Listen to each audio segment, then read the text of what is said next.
Okay, folks, today I want to talk to you about a point that's come up in the bodybuilding media recently. Most recently, given some attention by Paul Barnett's channel, Anabolic Bodybuilding.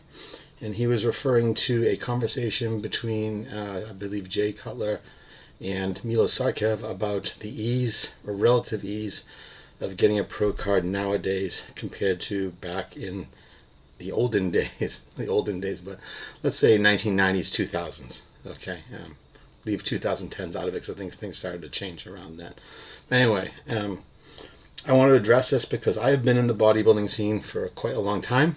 So that's kind of my pretext on this. I did my first contest when I was 18 years old in 1988. I competed as a teenager in a men's show. Then in 1989, I did my first real regional NPC show. And then I competed also in the 1990s and 2010s. My first show was at 18, as I say. My last show was at 49. I ceased competing 1 week before I turned 50 to the day. Now, before I get deeper in this, you may be saying, why is he talking about pro cards and stuff? I'm not a pro. I didn't seek to be a pro in the modern era. When I was younger, in the 1980s, 1990s, I did want to be a pro. It was my sole focus at the time, actually. After I had competed in the teenage nationals in 1989, I wanted to go into men's and compete as a professional men's because that was my dream, to be a great bodybuilder. But truth be told, through various relationships I had with people in the know in the bodybuilding field, I was discouraged from competing because at the time it was viewed to be very non-lucrative and a waste of other talents if you had some, as opposed to just doing bodybuilding. So anyway, because of that, I didn't compete for many years. Competed once in Japan in 1997, and then I started competing again in Japan in 2018, 2019. I live in Japan, by the way. I'm American who lives in Japan. So pro cards, then and now. Hopefully that gives a little bit of a time perspective. So when I was looking at becoming a pro in the early days and the path you must take, you had to win a local show, you had to go to a regional show, you had to win the regional show to get into national qualifiers, and then go into one of two shows in 1990 that would give you a pro card. That was the NPC Nationals and the NPC USAs. Those are the only two ways to get a pro card back then. And you had to win the overall. So there's only two cards available per year back then for bodybuilders. A lot of people don't realize that. Later on, they instituted a different pro card for the winner of each class, but that didn't come until later. So 1990, two cards per year. You can look back and see the caliber of athletes in the late 90s and late 80s and early 90s, and you can see very, very high caliber fought for those pro cards. Doesn't mean today's athletes are less quality, but if you look back, I think there are some significant standouts in that era as opposed to today. So I'm showing some of my bias. I want to be open. Okay, I'm an old timer. I have certain views that are biased by the time in which I competed, the idols I looked up to at a certain time. So that's going to play into this. But putting all that aside, being totally open with you guys, if you just look at the numbers, the data, the opportunities to become a pro. So in 1990, as I said, there was two opportunities, USA and Nationals. One card per show. The Nationals that year, Nationals are kind of like the premier. USAs were kind of the runner-up. Not less significant, but the Nationals were like the show you wanted to get into. The Nationals, there was 55 competitors in 1990 for one pro card. Okay, and fortunately Paul Barnett put up information about more recent stats, so I can use those. Thank you, Paul. Very helpful. So two cards, 1990, 64 cards, 2024. I looked at some data in 2023 just to make it a little easier for myself. Go back and look at NPC News website, see winners and whatnot. The 2023 NPC Nationals had 198 competitors, and they issued 13 pro cards. So 1 versus 13. You could argue that's 13 times as many pro cards. That's a weak argument, but yeah, there's a lot more pro cards issued. at that show. Overall, again, 64 Pro cards available now, 2 available in 1990.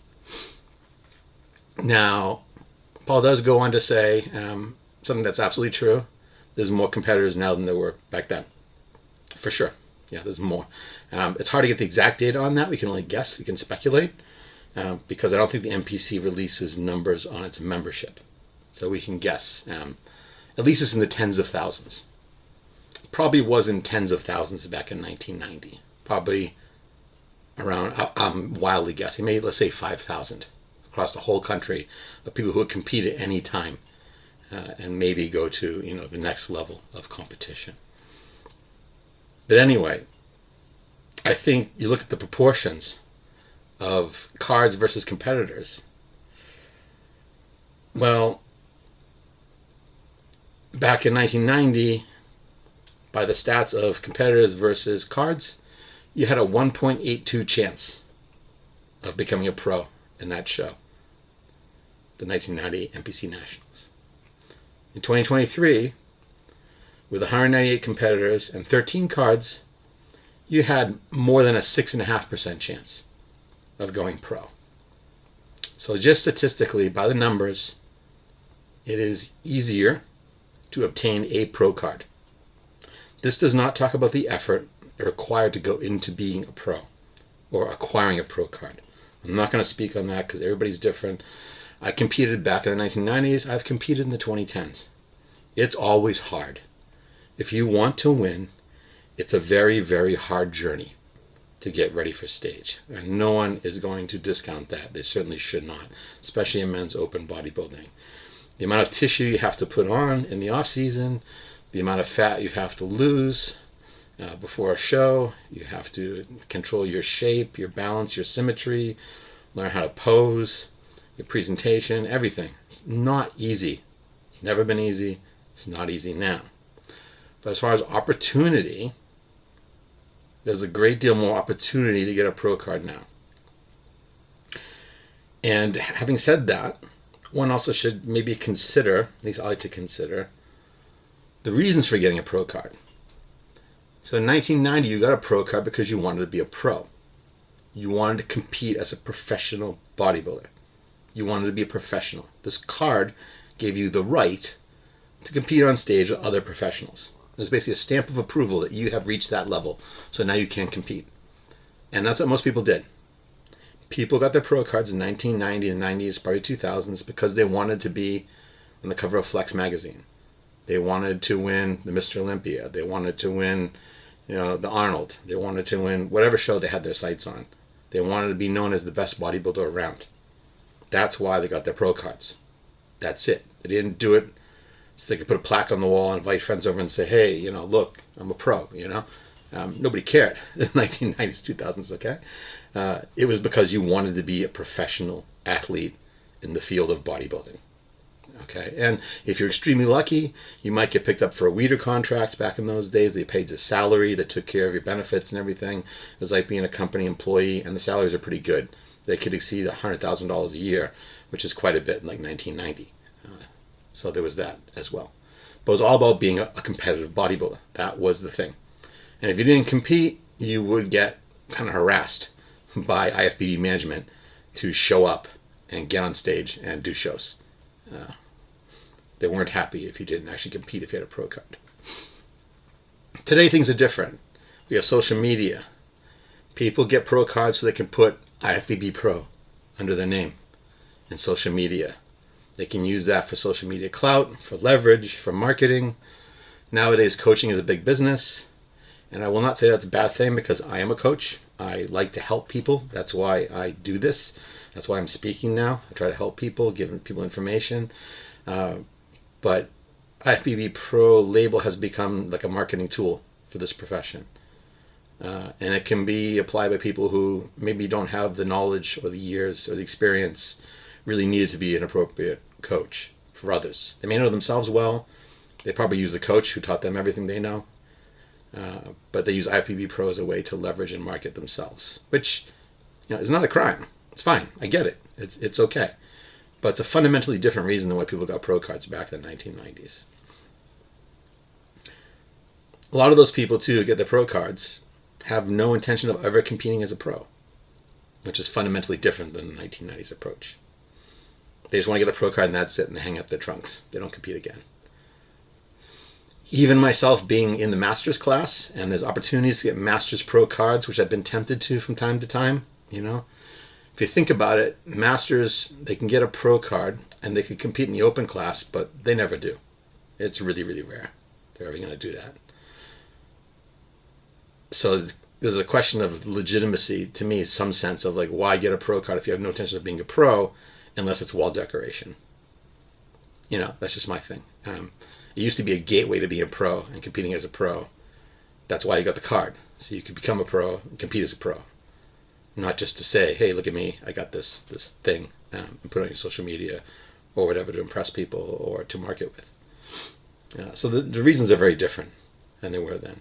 And I don't even need to discuss like all the other classes that are out there now. Besides, you know, back in the 1990s it was only bodybuilding. Now there's a ton of divisions, and they're great because they give people opportunity. But there's so many more cards out there. And we have to recognize the fact that the NPC and IFBB are businesses. And they charge fees for entry, memberships, and also for IFBB cards themselves, the pro cards themselves. It's a business. They make a lot of money doing this. They want more pros because that equals more money. More pros, more pro shows, hopefully more attendance at contests, which they also make money on. So it's all kind of, you know, it feeds itself. It has a purpose. I get that. It's not something I fundamentally agree with, but I totally understand. I'm empathetic towards it. I don't have to agree with everything, and nobody has to always agree with me either. But I think it's very hard to argue 2 pro cards a year versus 64 pro cards a year are equal in any way, even considering the larger number of competitors. Especially if we want to get really critical and look at the quality of competitors. I just quickly looked comparing when I was looking at this data. 1990 NPC Nationals winner was Al-Q Gurley. He was a light heavyweight. Light heavyweight put out probably most of the pros at the time. We didn't have super heavyweight. Light heavyweight was a really good class. Compare him to one of the more recent NPC pro card winners, you know, from that class or even overalls, and I think Al-Q would probably win.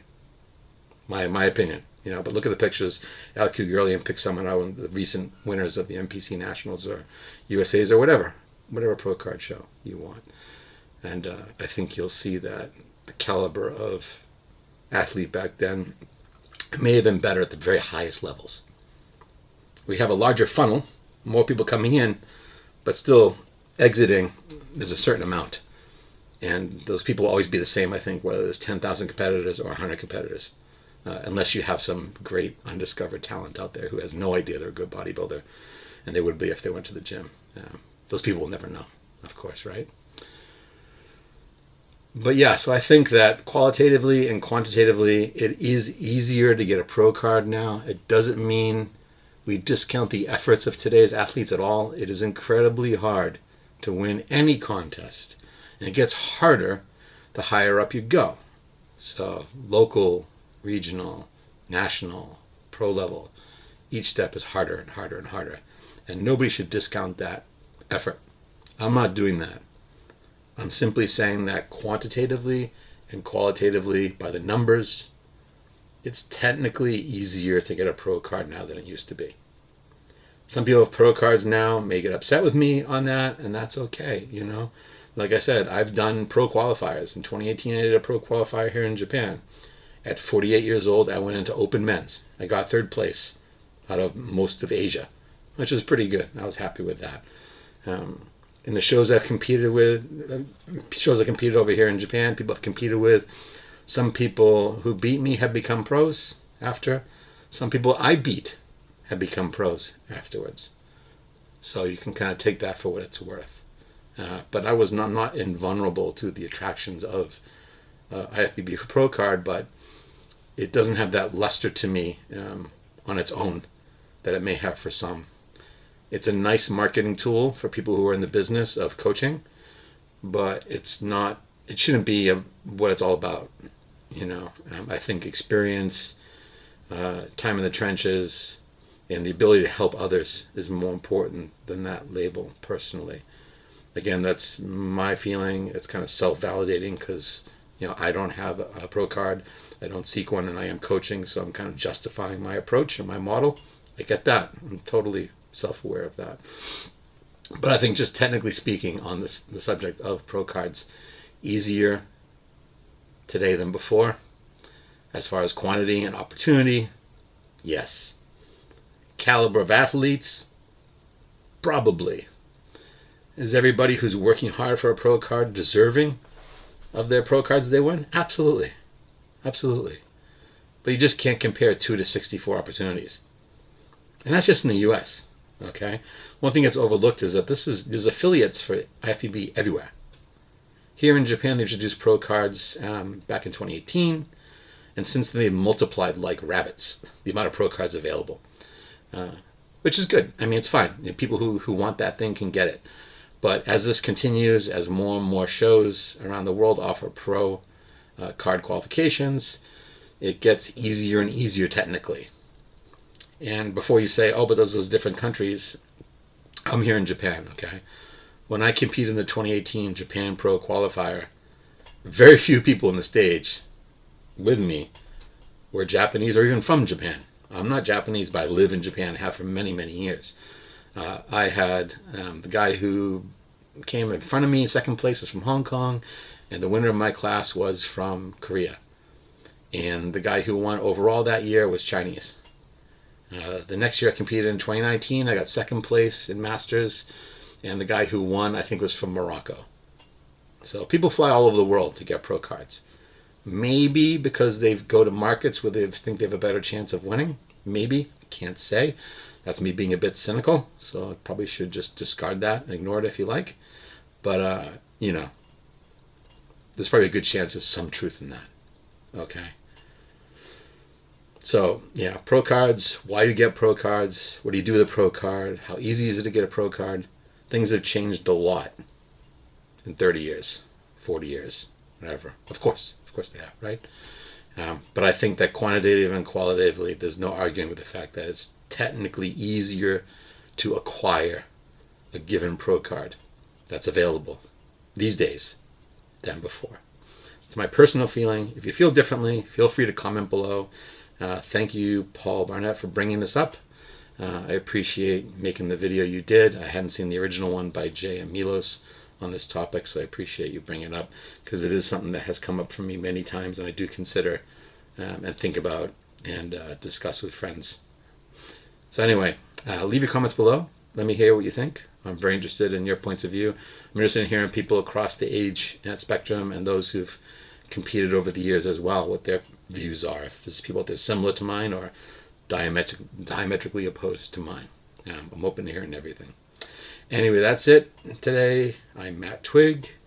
I am of CMT Physiques Coaching, and I do my very best to help people with the experience that I've accumulated over the years, help them achieve what they can. So until next time, take it easy, everybody out there. Enjoy bodybuilding. Enjoy what you do. Until next time. Bye-bye.